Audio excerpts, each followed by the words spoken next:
ಕೊಲೆ ಪ್ರಕರಣದಲ್ಲಿ ಬಂಧಿತನಾಗಿ ಪರಪ್ಪನ ಅಗ್ರಹಾರದಲ್ಲಿ ನ್ಯಾಯಾಂಗ ಬಂಧನದಲ್ಲಿರುವ ನಟ ದರ್ಶನ್ ಮತ್ತು ಇತರೆ ಆರೋಪಿಗಳನ್ನು ಬೇರೆ ಜೈಲಿಗೆ ಸ್ಥಳಾಂತರಿಸುವ ವಿಚಾರವನ್ನ ಸರ್ಕಾರ ತೀರ್ಮಾನ ಮಾಡುವುದಿಲ್ಲ ಎಂದು ಗೃಹ ಸಚಿವ ಜಿ ಪರಮೇಶ್ವರ್ ಹೇಳಿದರು. ಸದಾಶಿವನಗರದ ತಮ್ಮ ನಿವಾಸದ ಬಳಿ ಸುದ್ದಿಗಾರರೊಂದಿಗೆ ಮಾತನಾಡಿದ ಅವರು, ಬಂದಿಖಾನೆ ಪ್ರಾಧಿಕಾರವು ಕೋರ್ಟ್ನ ನಿರ್ದೇಶನದ ಮೇರೆಗೆ ಆರೋಪಿಗಳನ್ನು ಸ್ಥಳಾಂತರ ಮಾಡಲಿದೆ. ವಿಚಾರಣಾ ದಿನ ಕೈದಿಯಾಗಿರುವುದರಿಂದ ಕೆಲವು ನಿಯಮಗಳ ಪ್ರಕಾರವೇ ಸ್ಥಳಾಂತರ ಮಾಡಬೇಕಾಗುತ್ತದೆ. ಮುಂದಿನ 2 ದಿನಗಳಲ್ಲಿ ಸ್ಥಳಾಂತರ ಆಗಬಹುದು. ಪರಪ್ಪನ ಅಗ್ರಹಾರ ಕೇಂದ್ರ ಕಾರಾಗೃಹದಲ್ಲಿ ಭದ್ರತೆ ದೃಷ್ಟಿಯಿಂದ ಆಂತರಿಕ ಆಡಳಿತದ ಬದಲಾವಣೆ ಮಾಡಬಹುದು. ಆದರೆ 3 ಭಾಗ ಮಾಡಲು ಆಗುವುದಿಲ್ಲ. ಬ್ಲಾಕ್ 1, ಬ್ಲಾಕ್ 2, ಬ್ಲಾಕ್ 3 ಇವೆ. ಅದರ ಜೊತೆಗೆ ಬೇರೆ ಬ್ಯಾರಕ್ಗಳಿವೆ. ಇದರಲ್ಲಿ ಕೈದಿಗಳನ್ನ ಇರಿಸಲು ಮಾರ್ಪಾಡು ತರಬಹುದು, ಭಾಗ ಮಾಡುವುದಿಲ್ಲ. ರೌಡಿ ಶೀಟರ್ ವಿಲ್ಸನ್ ಗಾರ್ಡನ್ ನಾಗಾ ಎಂಬುವನಿಗೆ ಒಂದು ಬ್ಯಾರಕ್ನಿಂದ ಮತ್ತೊಂದು ಬ್ಯಾರಕ್ಗೆ ಹೋಗಲು ಅವಕಾಶ ಕೊಟ್ಟಿದ್ದಾರೆ ಎಂಬುದು ನಿನ್ನೆ ಭೇಟಿ ಮಾಡಿದ ವೇಳೆ ಗೊತ್ತಾಗಿದೆ. ಈ ದೃಶ್ಯಾವಳಿ ಸಿಸಿ ಕ್ಯಾಮೆರಾದಲ್ಲಿಯೂ ಸರಿಯಾಗಿದೆ. ಈ ಹಿನ್ನೆಲೆಯಲ್ಲಿ ನಾವು ಕ್ರಮ ಕೈಗೊಳ್ಳಲು ಸಾಧ್ಯವಾಗಿದೆ. ಈಗಾಗಲೇ 9 ಅಧಿಕಾರಿಗಳನ್ನ ಅಮಾನತು ಮಾಡಿದ್ದೇವೆ. ಜೈಲಿನ ಮುಖ್ಯ ಅಧೀಕ್ಷಕನನ್ನ ಅಮಾನತು ಮಾಡಿದ್ದೇವೆ. ಈ ಸ್ಥಳಗಳಿಗೆ ಬೇರೆ ಅಧಿಕಾರಿಗಳನ್ನ ನಿಯೋಜಿಸಲಾಗುವುದು. ಕಾರಾಗೃಹದಲ್ಲಿ ದರ್ಶನ್ಗೆ ಯಾರೆಲ್ಲ ಸಹಕಾರ ಕೊಟ್ಟಿದ್ದಾರೋ ಅವರನ್ನ ಅಮಾನತು ಮಾಡಲಾಗಿದೆ. ತನಿಖೆ ಇನ್ನೂ ಮುಂದುವರೆದಿದೆ. ಹೆಚ್ಚಿನ ತನಿಖೆಗಾಗಿ ಒಬ್ಬರು ಹಿರಿಯ IPS ಅಧಿಕಾರಿ ನೇಮಕ ಮಾಡುತ್ತೇವೆ. ಇವರು ಕೊಡುವ ವರದಿ ಆಧರಿಸಿ ಶಾಶ್ವತ ಕ್ರಮಗಳನ್ನು ಕೈಗೊಳ್ಳಲಾಗುವುದು. ಪರಪ್ಪನ ಅಗ್ರಹಾರದಲ್ಲಿ ನಡೆದ ಘಟನೆಯನ್ನ ಮಾತ್ರ ತನಿಖೆ ನಡೆಸುತ್ತಿಲ್ಲ. ರಾಜ್ಯದ ಎಲ್ಲಾ ಕಾರಾಗೃಹಗಳಲ್ಲಿ ಏನೆಲ್ಲ ನಡೆಯುತ್ತಿದೆ ಅಲ್ಲಿನ ವ್ಯವಸ್ಥೆಯನ್ನ ಪರಿಶೀಲನೆ ನಡೆಸಲಾಗುವುದು.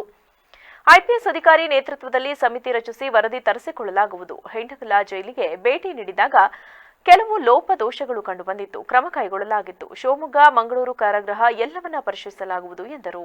ಬಂದಿದ್ದು ಸರ್ಟನ್ ಲ್ಯಾಪ್ಸಸ್ ಅಂದರೆ ಅವರು ಈ ಬ್ಯಾರಕ್ನಿಂದ ಇನ್ನೊಂದು ಬ್ಯಾರಕ್ಗೆ ಹೋಗೋದಕ್ಕೆ ಅವ್ರನ್ನ ಅಲೋ ಮಾಡಿದ್ದಾರೆ ಅಂತ ಹೇಳಿ ಅಲ್ಲಿ ಗೊತ್ತಾಗಿದೆ ಮತ್ತು ಅದು CCTVನಲ್ಲೂ ಕೂಡ ಕ್ಯಾಪ್ಚರ್ ಆಗಿದೆ. ಹಾಗಾಗಿ ನಾವು ಅವ್ರ ಮೇಲೆ ಕ್ರಮ ತಗೊಳ್ಳೋಕ್ಕಾಯಿತು. ಇಲ್ಲದಿದ್ದರೆ ಬೇರೆ ರೀತಿ ನಾವು ಕ್ರಮ ತಗೊಳ್ತಿದ್ವಿ. ಅಲ್ಲ, ಈಗ ನಾವು ಅವ್ರನ್ನ 9 ಜನರನ್ನು ಸಸ್ಪೆಂಡ್ ಮಾಡಿದ್ದೇವೆ, ರಿಪ್ಲೇಸ್ ಮಾಡ್ತೀವಿ ಅವ್ರನ್ನ. ಅದು ಚೀಫ್ ಸೂಪರ್ಡೆಂಟನ್ನು ಕೂಡ ಸಸ್ಪೆಂಡ್ ಮಾಡಿದ್ದೇವೆ. ಆಮೇಲೆ ಇನ್ನೊಬ್ಬರು ಸೂಪರ್ಡೆಂಟು ಅವರನ್ನು ಸಸ್ಪೆಂಡ್ ಮಾಡಿದ್ದೇವೆ. ಬೇರೆಯವರು ಯಾರ್ಯಾರು ಅಲ್ಲಿ ಅವರಿಗೆ ದರ್ಶನ್ ಅವರ ಆ ಗುಂಪಿಗೆ ಸಹಾಯ ಮಾಡಿದರು, ಚೇರ್ ತಂದು ಕೊಟ್ಟರು, ಕಾಫಿ ತಂದು ಕೊಟ್ಟರು ಅಥವಾ ಸಿಗರೇಟ್ ತಂದು ಕೊಟ್ಟರು, ಇದೆಲ್ಲ ಏನು CCTVನಲ್ಲಿ ಅನೇಕ ಇದು ಕ್ಯಾಪ್ಚರ್ ಆಗಿದೆ. ಅದನ್ನು ನೋಡಿಕೊಂಡು ಅವ್ರನ್ನೆಲ್ಲರನ್ನೂ ಕೂಡ ಸಸ್ಪೆಂಡ್ ಮಾಡಿದ್ದಾರೆ. ಮತ್ತು ಮುಂದೆ ಇನ್ನೂ ತನಿಖೆ ಮುಂದುವರಿತಾ ಇದೆ.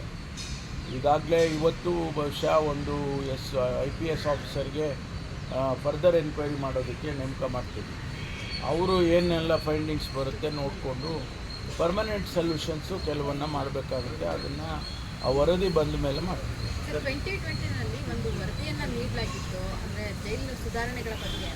ಆ ವರದಿಯನ್ನು ಇಂಪ್ಲಿಮೆಂಟ್ ಇಲ್ಲ, ನನಗೆ ಅದು ಗಮನಕ್ಕೆ ಬಂದಿರಲಿಲ್ಲ. ನಿನ್ನೆ ತಾನೇ ಹೇಳಿದ್ದಾರೆ ನಮ್ಮ HK ಪಾಟೀಲರು ಕೂಡ ಅವರು ಒಂದು ವರದಿ ಕೊಟ್ಟಿದ್ದೆ ಅಂತ ಹೇಳಿದ್ದಾರೆ. ಅದು ಕೂಡ ನನ್ನ ಗಮನಕ್ಕೆ ಬಂದಿರಲಿಲ್ಲ. ಈಗ ಅದನ್ನು ತರಿಸ್ಕೊಂಡು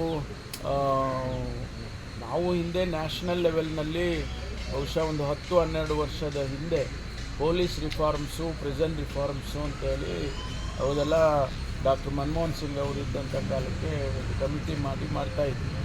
ಆ ವರದಿನೂ ಕೂಡ ಎಲ್ಲಾದರೂ ನಾವು ತರಿಸ್ಕೊಳ್ಳೋದಕ್ಕೆ ಪ್ರಯತ್ನ ಮಾಡ್ತೀವಿ. ಒಟ್ಟಾರೆ ಈಗಿರುವಂಥ ವ್ಯವಸ್ಥೆ ಏನಿದೆ ಅದನ್ನು ಸ್ವಲ್ಪ ಬದಲಾವಣೆ ಮಾಡೋದಕ್ಕೆ ಅಗತ್ಯ ಇದೆ, ಅದನ್ನು ಮಾಡ್ತೇವೆ. ದರ್ಶನ್ ಮಾತಾಡಲ್ಲ, ಪ್ರಜ್ವಲ್ ರೇವಣ್ಣ ಅವರು ಕೂಡ ಬರ್ಡೇಗೆ ವಿಡಿಯೋ ಕಾಲ್ ಮೂಲಕ ಮಾತಾಡಿದ್ರು ಕುಟುಂಬದೊಂದಿಗೆ. ಆ ರೀತಿಯ ಚರ್ಚೆಗಳಿದೆ. ಬೇರೆಯವ್ರಿಗೂ ಕೂಡ ರಾಯಲ್ ಟ್ರೀಟ್ಮೆಂಟ್ ಕೊಡಲಾಗ್ತಾ ಇದೆ ಅಂತ ಈ ಬಗ್ಗೆ ಎಲ್ಲನೂ ಕೂಡ ಎಲ್ಲ ಈಗ